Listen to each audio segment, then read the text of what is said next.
जय हिंद प्यारे बच्चों, आप देख रहे हैं आपका अपना YouTube channel Gill mathematics academy. आज का टॉपिक है हमारा chapter number 14 study. What is study? Study is the study of collection, analysis, interpretation and presentation of A data. जो हमारा डेटा होता है उस डेटा को इंटरप्रेट करना, प्रेजेंट करना, उसको कलेक्ट करना को ही हम जिस ब्रांच के अंदर डेटा का प्रेजेंटेशन, इंटरप्रिटेशन और कलेक्शन के बारे में पढ़ते हैं उसे हम कहते हैं स्टडी। ये एक बहुत बड़ी ब्रांच है मैथ की। इसमें मेन टॉपिक सबसे पहले आता है ग्रुप डाटा। ग्रुप डाटा क्या होता है? जब हम किसी भी डेटा को एक ग्रुप में इंटरप्रिटेशन करते हैं, प्रेजेंट करते हैं, तो उसे कहते हैं ग्रुप डाटा। जैसे 0 to 5, 5 to 10, 10 to 15 ये एक तरीके का ग्रुप है, या 0 to 3 हो गया, 3 to 6 हो गया, 6 to 9 हो गया, या 0 to 10, 10 to 20, 20 to 30। इस तरीके के डेटा को प्रेजेंटेशन को हम कहते हैं ग्रुप डाटा।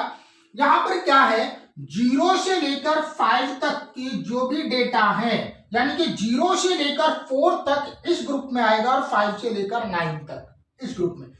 इस तरीके के ग्रुप को हम बोलते हैं कंटिन्यूअस ग्रुप।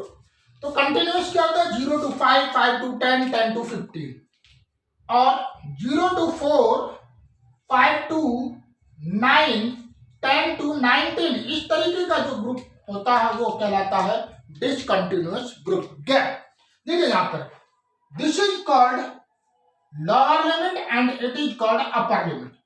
तो इसकी अपर लिमिट और इसकी लोअर लिमिट के बीच में एक गैप है एक नंबर का, तो इसे पहले हम कन्वर्ट करते हैं कंटिन्यूअस ग्रुप में। कैसे कन्वर्ट करते हैं? हम निकालते हैं सबसे पहले इन दोनों के बीच का डिफरेंस क्या है, 1। तो 1 को हम 2 से डिवाइड कर देंगे 0.5।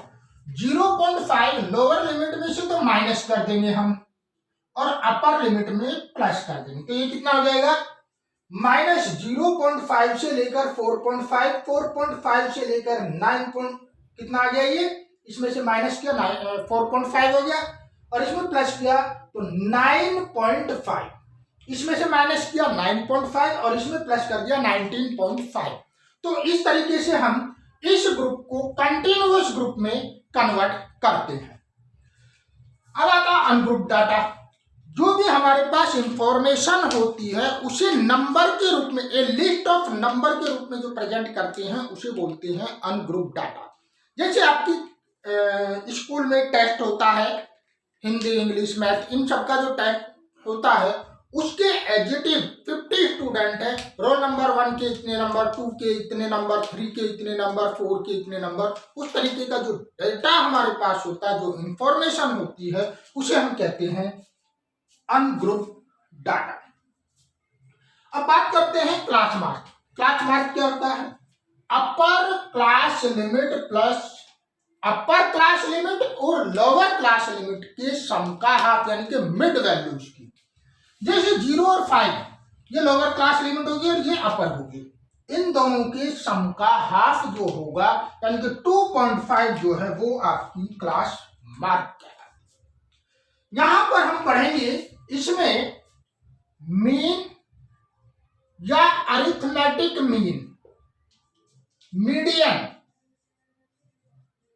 मोड, रेंज और इन तीनों के बीच में एक रिलेशन को भी पढ़ेंगे,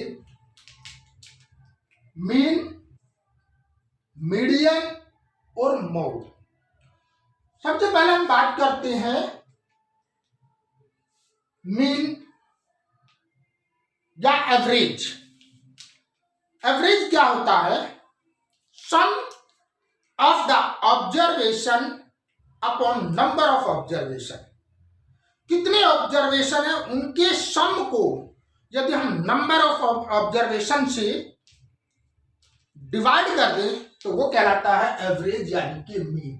मीडियन जैसे नाम से ही हमें पता, मीडियन क्या होता है?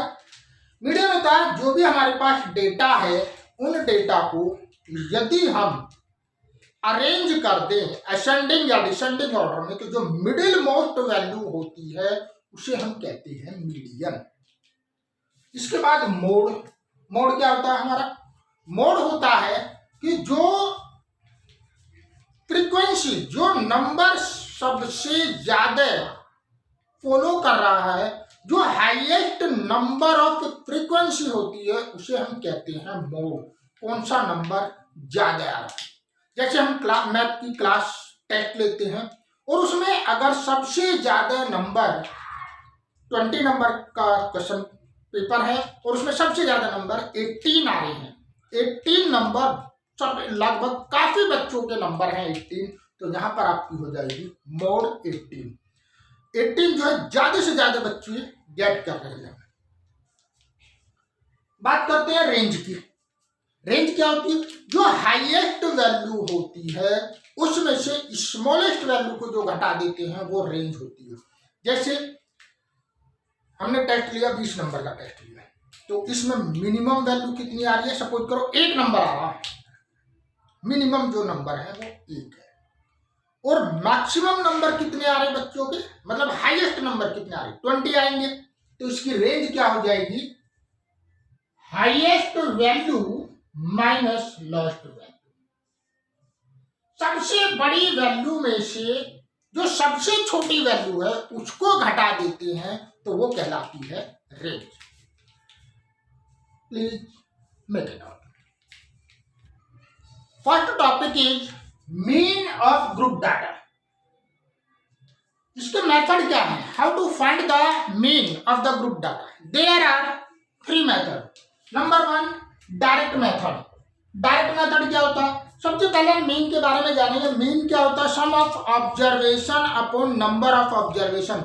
जितने भी हमारे पास ऑब्जर्वेशन है उन ऑब्जर्वेशन को टोटल नंबर ऑब्जर्वेशन से डिवाइड कर दें तो वो आपका कहलाता है अरिथमेटिक मीन या मीन कहलाता है। तो पहले हम क्या करेंगे? यहाँ पे डायरेक्ट मेथड, शॉर्टकट मेथड और स्टेप डेविएशन मेथड। यहाँ पर 3 मेथड हैं, डायरेक्ट, शॉर्टकट और स्टेप डेविएशन। सबसे पहले डायरेक्ट मेथड क्या होता है? मान लिया कि x हमारे पास x1 x2 xn ऑब्जर्वेशन है हमारे पास, जिनकी फ्रीक्वेंसी है f1 f2 f3, ये आपकी फ्रीक्वेंसी होगी। तो क्या करेंगे हम? f1 में x2 की मल्टीप्लाई, f2 में x2 की मल्टीप्लाई, f3 में x3 की multiply and so on, fn में xn की मल्टीप्लाई कर देंगे और उन सबको जोड़ देंगे। f1 x1 plus f2 h2 plus f3 h3 and so on fn xn, और टोटल जो फ्रीक्वेंसी है इनके सम से इसे डिवाइड कर देंगे, वो कहलाता है आपका डायरेक्ट मेथड। इसे शॉर्ट में लिख सकते हैं समीशन i इक्वल टू 1 से लेकर n तक fi xi upon i equal to 1 से लेकर n तक fi। और इसको हम या फिर शॉर्ट में कैपिटल N भी लिख सकते हैं, हम ऐसे भी लिख सकते हैं कि समीशन i इक्वल टू 1 से लेकर n तक fi xi upon capital N। यहाँ पर n क्या है? Sum of the frequency.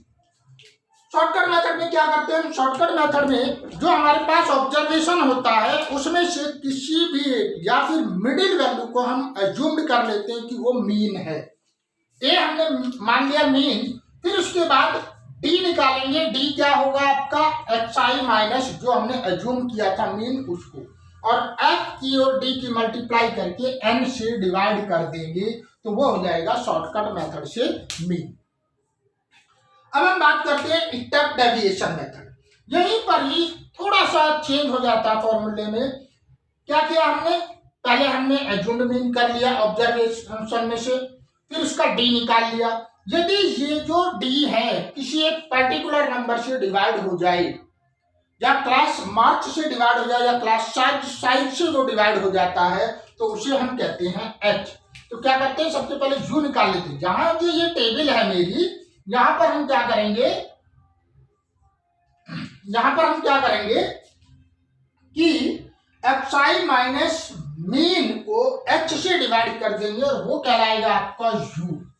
और फिर एफ की और यू की मल्टीप्लाई करके उसका जो सम आएगा उसको हम नंबर सम ऑफ ऑब्जर्वेशन से डिवाइड कर देंगे। तो देखिए यहां पर हमने क्या किया था, यहां पर क्या किया हमने x से डिवाइड किया तो x से मल्टीप्लाई कर दिया, a घटाया तो a से जोड़ दिया। मेनली आपका फॉर्मूला यही है डायरेक्ट मेथड।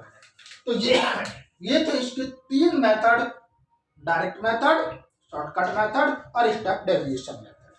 तो इस तरीके से हम इन मेथड से किसी भी एक पर्टिकुलर मेथड से हम अपने मीन निकाल सकते हैं। अगर वो क्वेश्चन में कहता है कि सॉल्व या find the mean by shortcut method, direct method और स्टेप डेविएशन मेथड, तो आप वो ही मेथड लगाएंगे जो उसने कहा है। लेकिन अगर नहीं कहता है तो आपकी मर्जी है, इन तीनों में से किसी भी मेथड से आप मीन को निकाल लेंगे। और मीन को हम इस तरीके से डिनोट कर सकते हैं, एक्स की बार, एक्स के ऊपर इस तरीके से एक लाइन खींच देते हैं तो वो कहलाता है आपका मीन।